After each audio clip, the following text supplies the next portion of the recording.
Hi, I'm Jim Zirin. Welcome back to More Conversations.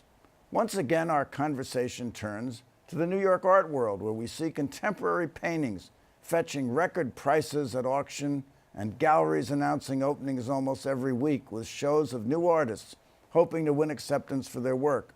With us is Arne Glimcher. Arne Glimcher is a man for all seasons. He is a lion of the art world, a gallerist, filmmaker, collector, and author.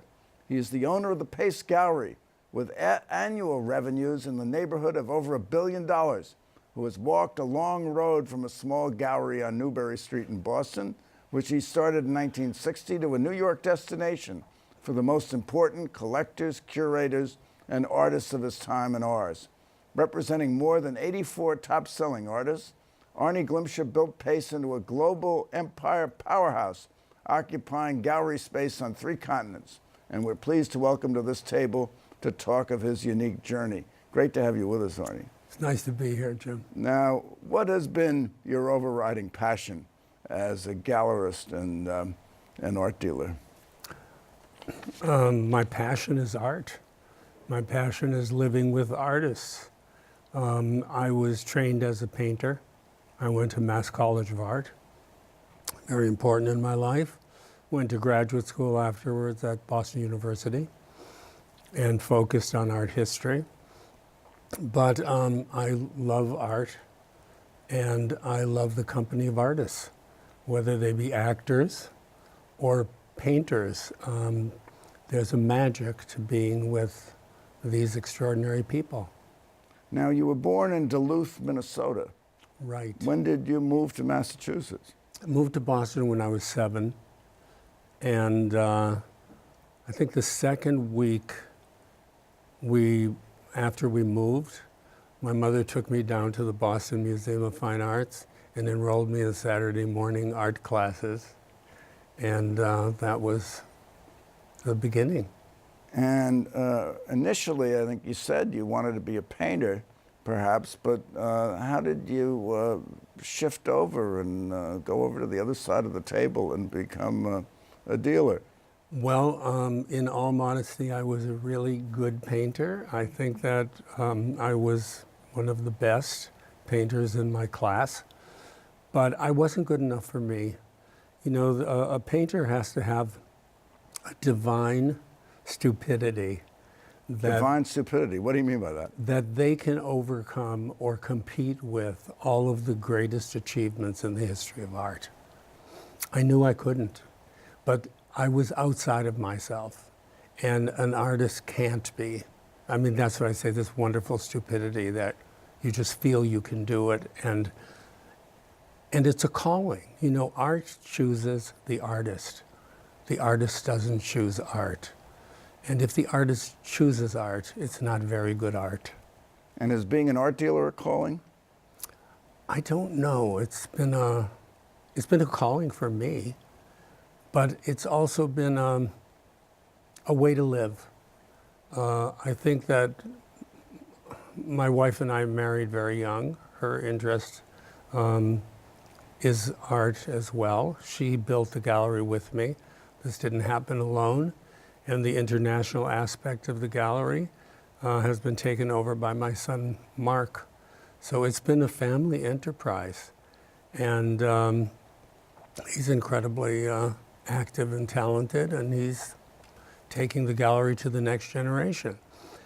Well, let's start with the small gallery on Newbury Street. Who were some of the artists whom you represented there?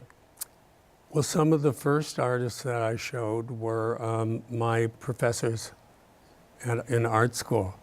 That's what I opened with, a show of their works. And but very soon I knew what I wanted to show. I wanted to show Nevelson's work. I wanted to show Alber's work. So I went off to New York, and Martha Jackson was Nevelson's dealer. I got friendly with Martha, and she actually introduced me to Klaus Oldenburg, who I got close to. And I began showing these people. You know, I'd rent a truck, U-Haul it, I'd pack up a Nevelson show, drive it to Boston, do the installation with a friend, mutual friend of ours, Dick Solomon, lived in Boston, was a collector in the gallery, and he helped me do the installations. And it was a very, and Millie and I were at the desk when we weren't at school, and my mother was there when we were at school. It was a very... Has the feeling of a ma and pa store. I think the gallery is still a ma and pa store, but nobody else does. Now, how many collectors would you estimate were in Boston at the time that you got started? Oh, I had about 5. 5 collectors? 5 collectors that were interested in what I was doing. But, when I showed Warhol in Boston, I was selling his paintings for $225. And that would have been a buy. And Oldenburg's sculptures were $150, up to $1,500. I mean, the most expensive wall-size Warhol was $1,500. And I just forced my friends to buy. I said I'd buy them all back, which I never could have done. But you didn't buy them in the first place, did you? Didn't you have them on consignment at the beginning? Yes, but I mean, they put their money, they put their $150 in, but it would have been very difficult. And there it was. Now, at one time, didn't you have the aspiration of becoming the director of the Museum of Modern Art? I did. Before I opened the gallery, opening the gallery wasn't my idea, it was my brother Herb's idea. My dad had just died, and my wife, my mother, and my brother and I were walking down Newbury Street for solace on a Saturday, looking in galleries, and we came out of the best gallery, and there was an empty shop next door. And I said, that's a great place for a gallery, and my brother said, open a gallery. And you called it the Pace Gallery. Gallery. Why the Pace Gallery? I mean, it's quite common for an art gallery to be named after the owner. Yeah. Why isn't it the Arne Glimcher Gallery? I didn't want that. I wanted, I am a fairly modest person. I didn't want my name on the window. I wanted the artists to be the stars. And my dad's name was Pace. And it seemed like a very good idea. It had a nice feeling. It was a short name, and that was Saturday. And Monday, I was signing a lease for a gallery for a business I had no idea how to run. And well, somehow or other you survived. So there comes a time when you moved to New York. How long were you in Boston? I was in Boston for 3 years. Millie and I moved to New York with our 2 kids. We had kids very young. We started this all very young. It's a wonderful story. What motivated you to move to New York? There was no future in Boston for what I wanted. Cost of living was higher in New York. But so were the opportunities. Yes. And so many of the artists that I was showing in Boston were catching on and in demand in New York, and I couldn't get the works. And I knew I moved to Boston a little bit too late. Oldenburg was with gallery, and Warhol was with the Stable Gallery, and I could have had all of those people if I had gotten there 3 years earlier, but that was impossible. So I decided to build my own identity, and I had a partner, Fred Mueller, who was very crucial to the move to New York, and we moved. Now, we didn't know anybody except the artists. Well, it seems like a chicken and egg thing. What is more important for a startup gallery, relationships with artists or relationships with collectors? Oh, relationships with artists. And how do you forge a relationship with an artist? Aren't they very temperamental and difficult to really get to know? You know, I was an artist. So you have the right temperament. I never found artists temperamental. Demanding sometimes, but they have a right to be demanding. People with such astonishing talent that extend our perception of the world. I think they're the shamans. I think they're the magicians. For me, they're the most interesting people to work with. But you can't really call up an artist at 9 o'clock the way you can call up a lawyer or a banker. You have to be somewhat tactful in the way you deal with them, don't you? No, not necessarily. No, exactly the way you could call a banker, say, it's 9 o'clock, we've got to do this, and can I come over? And I've got someone who I could bring to the studio this afternoon and change everything. This is really important. So where in New York did you open your Opened first gallery? at 9 West 57th Street. And it was a series of townhouses. And we were there for, I think, 3 years. And then Sheldon Solo. So this is around 1964. We moved 63. 63. Opened in 63. And then Sheldon Solo bought the townhouses and put up that big sloping structure. And we got paid off for like $2,000 to get out. A bonanza. It's like selling 10 Warhols. And one of my really wonderful patrons and supporters was I.M. Pei. And I.M. said to me, I'll help you find a new space. And he did, and he designed it. And even designed my office furniture. It's the only furniture he ever designed. So was it tough at first for you, Arne? It was, the first 10 years were murder. It was murder very because tough. you didn't have the artists or the No, works because weren't selling? Or? I didn't have the money, and I was investing everything I had in my artists and bringing, I was the first person to bring the California artists to New York. And New York hated that to begin with. But the museums understood what I was doing, and the curators, and we sold. But it's very expensive running a gallery and putting ads in magazines and in newspapers and making catalogs. And I felt from the very beginning that I had to produce catalogs, important catalogs, with texts by important writers. There are, extraordinarily important art writers in the 20th century.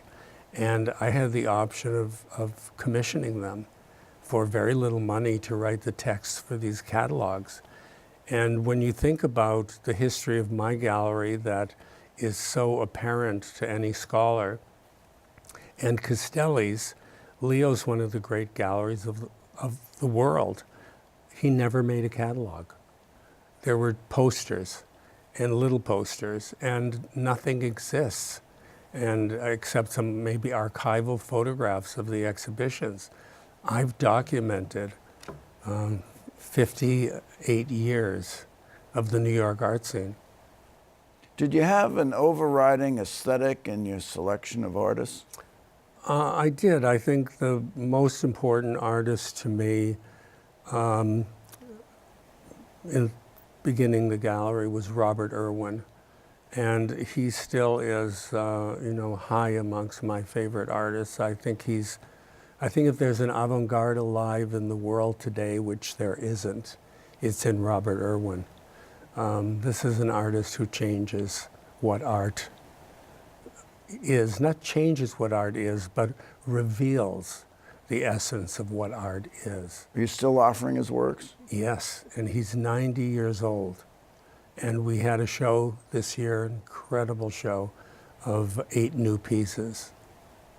That's amazing. So he continues to paint. He doesn't paint. He makes objects or he alters spaces. Mm. But in the early years of the gallery, he was one of the first shows at 9 West 57th Street. And then when we moved to 32 East 57th Street, he showed continuously. And we're opening a new building in Chelsea, a 75,000 square foot gallery of 8 floors. So you're not moving. This will be a simultaneous space. No, we are moving. You're going to move entirely? Entirely. We'll occupy that building. We may keep one floor uptown. Yes. But yeah, we're moving entirely. And the opening exhibition is going to be Robert Irwin. He's been the charm, perceptual charm. So he was very important to me, and my taste as, which was derided at the beginning as being glitzy and shishi with this California fetish, finish, perfect kind of art, was later applauded. But it's an overriding, this is where my aesthetic lives. Did you have a breakthrough artist or a breakthrough transaction? I've had many. But I mean when you came to New York. You said things were tough at the beginning. Was there then a Well, I think a very big reversal? deal was that Nevelson came with the gallery. And she had been with Sidney Janis and had an unhappy relationship. And she was with Sidney Janis because she was the only woman that he ever showed, and he showed Rothko and Pollock and everybody else, and then he took her. But it didn't work out, and she came with the gallery, so suddenly the gallery was not an anonymous gallery. And then a few years later, one of my heroes, art historically and as a student, was Jean Dubuffet.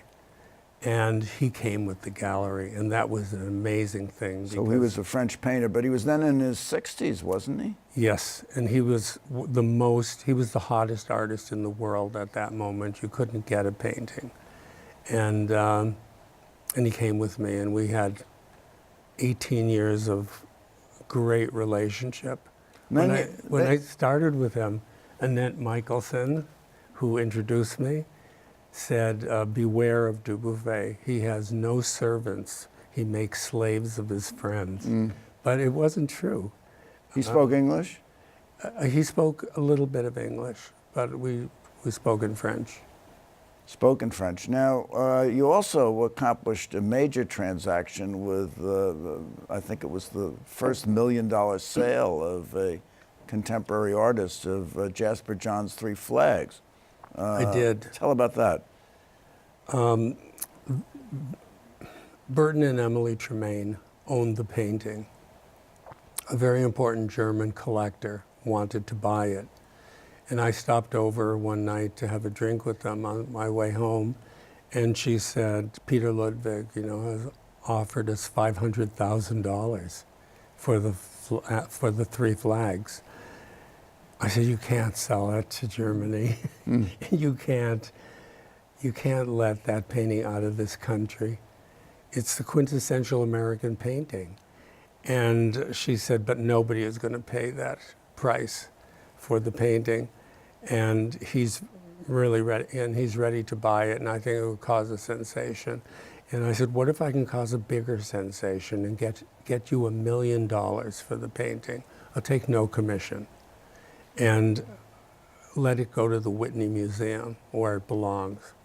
So this was just a dream in this conversation on the way home. And she said, well, I'd do that. And then I left and I thought, oh my God, what did I do? And I quickly called Leonard Lauder. And Len, who loves the Whitney Museum and was very involved, said, we have to have that painting, you're absolutely right. And we put together 4 people to each give $250,000. And the Whitney got the painting. And the Tremaines were absolutely stunned, no more than I was. And you were a hero. I was a hero, and I'm very proud that I kept that picture in America. Right. Because it is such a great picture. Now, another one of your artists was Chuck Close. He did a very famous portrait of you, didn't he? He did. It's in the Centre Pompidou. Oh, you gave it to the Pompidou? I gave it to the Pompidou. Is that how you became a chevalier of French Legion well, of Honor? I've given, I'm not a chevalier, I'm an officier. An officier. Which is higher. That's the red rosette that's I the see rosette. on your lapel. The rosette that's on your the lapel. rosette. No, I've given a great deal to France, and it was also for all my years with Dubuffet. But I was very touched, and I take it very seriously. Now, another artist who figured very prominently in your career was Mark Rothko. Yes. And he died, sadly. He committed suicide, and you knew him many years, and then became the dealer for the Mark Rothko Foundation. For the estate. For the estate. For the estate. For the estate. How did that happen? I lived across the street from Mark's, and Louise Nevelson introduced me to everybody. She was a very dear friend of his. So we went to lunch one day and hit it off so well. And I would visit him on my way home. And if there was a light burning, I'd knock on the door and I'd say, am I bothering you? Can I come in? And I come in and I saw, paintings in process, and we talked. And I think he was quite beguiled by a young person. I was in my 20s, being so interested in his work, but like Dubuffet, he was one of my heroes. And he was so sympathetic, and I learned so much from him. And one day I came home and there were police cars all over, and I said, what happened? They said the artist died, and I later found out how sadly he died. But then, as you know, I testified in the trial that the lawsuit the children brought against the Marlborough Gallery for defrauding the legacy of the children. And I think I know I was very instrumental in them getting the estate back. So I was quite naive and young, and I felt I couldn't possibly go for the estate because it would look like I just testified to get the estate, especially as my testimony became so principled. So I never met Kate, and she wasn't allowed to be in the courtroom when I testified, and I wasn't allowed to be in the courtroom when anyone else testified. And I'd never been to court before, and they really put me through the ringer, as you know.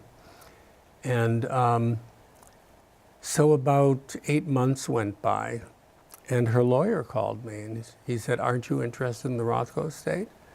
And I said, well, of course I am, but I don't think I can do that now because of my testimony. He said, well, Kate wants to meet you, and she'd like you to come to Baltimore on Saturday. And the rest is history.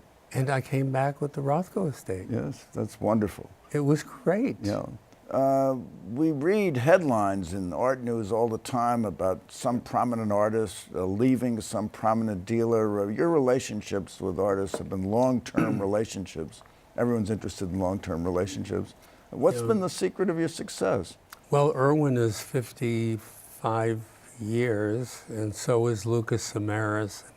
Agnes Martin was 30, Nevelson 30, Chuck Close is 30 already, I think, or more. I have a commitment. There are bodies of work that an artist makes that are great, and some that are not great, and you have to support all of them.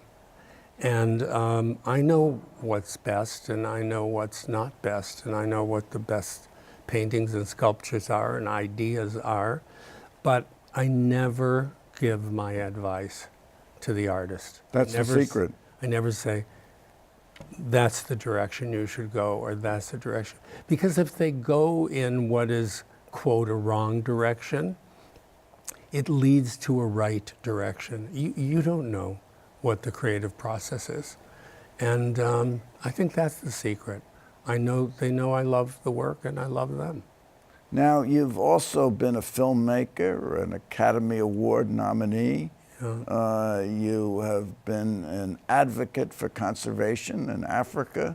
You've done many things other than being an art dealer. How have you had time for all these wonderful pursuits? I think you have one life. And, there's a line in a wonderful line in pop culture, Auntie Mame, and she says, life is a banquet, and most poor sons of bitches are starving to death. And I think it is a banquet. And you feasted at the banquet. Well, unfortunately, we've run out of time, but I have a question for you, Arne Glimcher. And my question is, what would you like to be your legacy? I don't think that way at all. How would you like to be remembered? For the next thing I'm going to do. For the next thing you're going to do. Arne Glimcher, thank you so much for coming by. This has been just wonderful. My pleasure. What a trip down memory lane. It's really fantastic. And thank you for coming by. Tune in next week for more conversations. I'm Jim Zirin. Take care and all the best.